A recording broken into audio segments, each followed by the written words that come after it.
Hi everyone, Jessica here from Paper Ink Stamp and welcome back to my channel. So today's video I was going to turn this tag that I previously made into a card or use it as an embellishment on a card. I will leave a link to that video if you want to see how I created it. The card I was going to make was an A6 size card and I was just having a look for my background to see if I could find a scalloped edge nesting die that would fit onto this card, and the only one that I found was from the Hunky Dory range. This is the straight and scalloped edged rectangles, but unfortunately the scalloped edge one was just slightly too small for this card because I wasn't going to matte and layer it. I was just going to do one layer, but I've ended up using this straight edge one instead, and that's what I'm going to be using to create the background. So when I created this tag, I did a size smaller than what I have been doing, and I spent a lot of time on that background and I really loved how it turned out, but it didn't you didn't end up being able to see it. Basically it all got covered because of those fishies.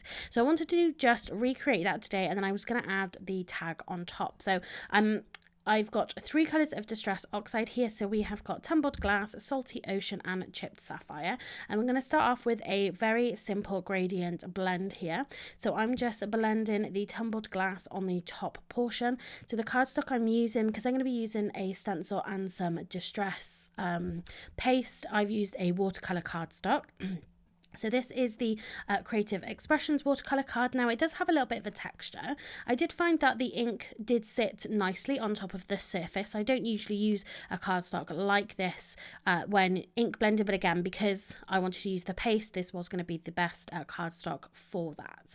So you can see I'm just going back and forth to make sure I get a good coverage of the ink. Having lots of ink on your cardstock makes it easier to get a really great blend. It doesn't look particularly greatly blended on camera, but in real life it does sort of look a lot better. I'm not sure why it doesn't sort of transpire onto my videos, but now I've got that ink blended. I'm just going to clean up this mat. This is the extra little messy mat that you get with the Tim Holtz glass mat, and this is perfect just for using the stencils and then you doing some ink blending as well, because it's a nice slick surface.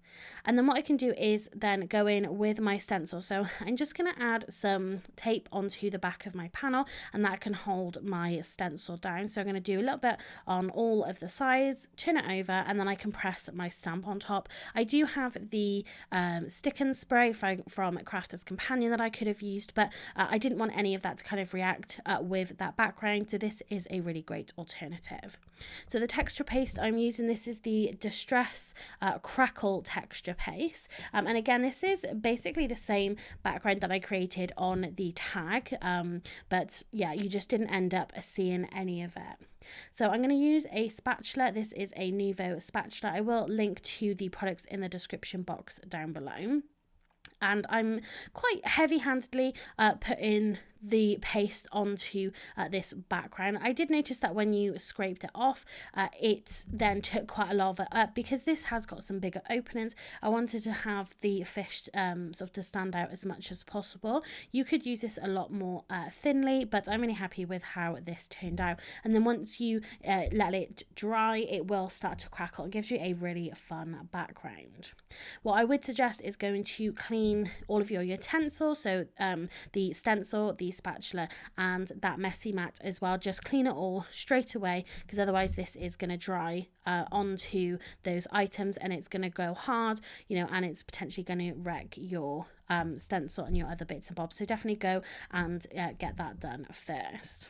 So I did that. I did leave it to sit, but I am just going to take my heat tool to this and just let this dry a little bit more, and then I'm not sure whether it's going to pick it up on camera really with all of those cracks in there. So I just kind of slowly went all over this background and yeah, just sort of watched those cracks come up, and it was nice because you sort of know when to move on to another section, but I did find even with the thickness of the paste that I put on here, it did sort of crackle quite well. So once that all is nice and dry, then we can get started on the rest of the card. So again, like I said, I was just going to use that tag as an embellishment. This was just going to be the background. And then I realized that the size of this card with that background, you still aren't going to see any of that background if I added the tag on. So exactly the same thing was going to be happening again, you know, as what happened with the tag. And I was a little bit annoyed because I wanted to definitely use this tag. What I think I might have to do is go the size up, so either go on a 5x7 card or just a square card generally, but I thought it was going to be big enough. Maybe if I didn't have as much on the background as what I've got on this card, then it'd probably be okay with an A6 card. But yeah, I definitely wanted to have that background again, so we're going to do something slightly different, and then we'll create another card using that tag again. So I did just trim down just to get rid of any pieces of that texture base that are dried kind of on the edges. So I didn't really trim it down at all. I did just take those little end pieces off. What I decided to do instead was to stamp another one of those fish. So this stamp set is by Woodware and it's called Swimming Fish. And again, if I can find a link, I will pop it in the description box down below. I picked these up from the range. I think I got quite a good deal on them. But yeah, if I can find a link, I'll pop it down there for you. So I'm going to colour these in with my Copic markers. So I'm going to ink this up with some Memento Tuxedo Black ink, which is perfect for using alcohol markers with.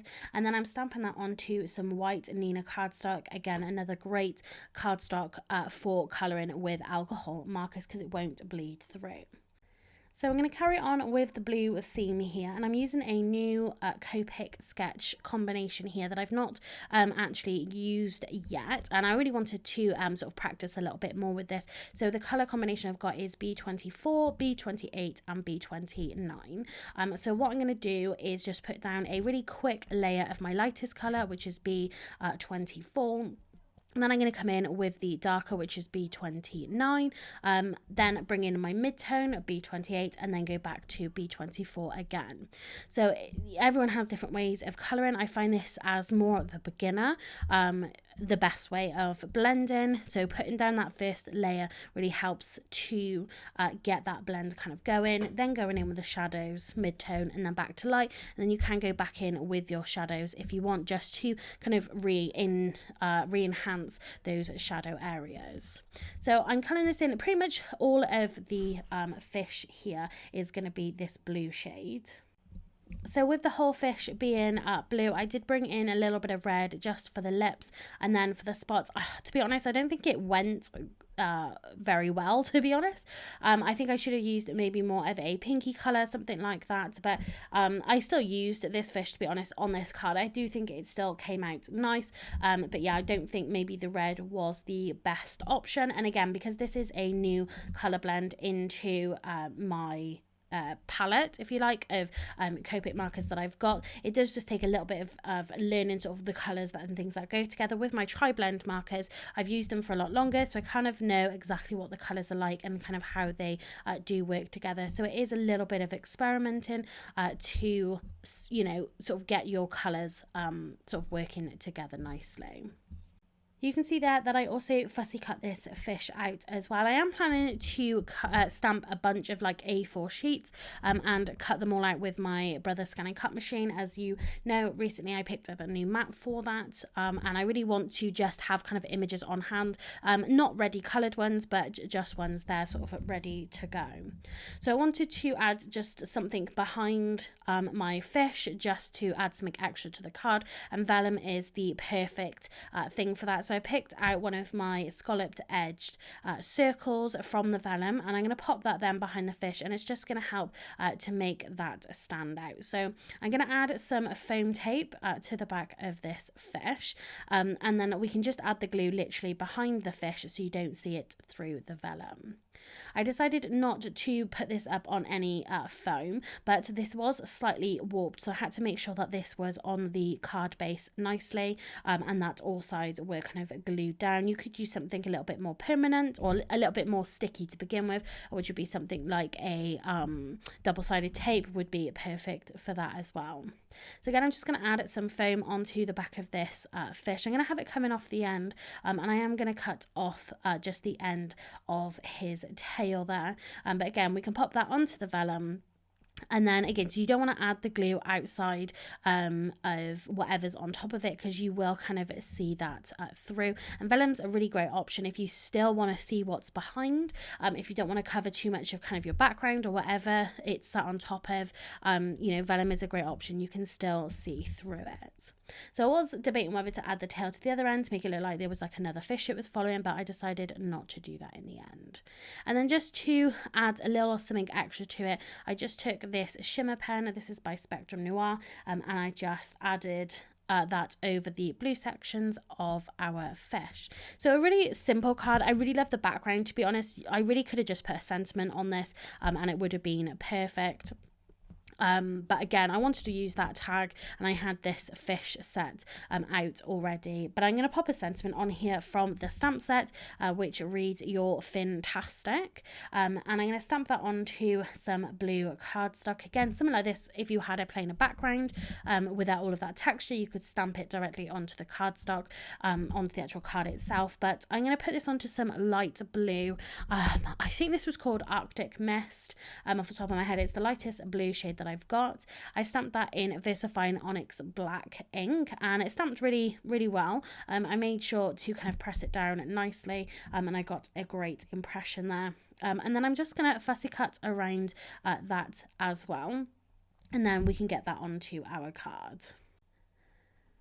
We're going to add foam tape to our sentiment as well. Just these little things, you know, by adding foam tape to it, it does make a big difference, not just having flat cards. You know, you can have flat cards. It really depends what it is, but what you want to kind of stand out more than anything else. If you put foam pads on it, then that is what's going to kind of grab your attention, because you're creating that depth on your card, you're creating those layers, that dimension, and it helps because it adds that little bit of shadow kind of behind it.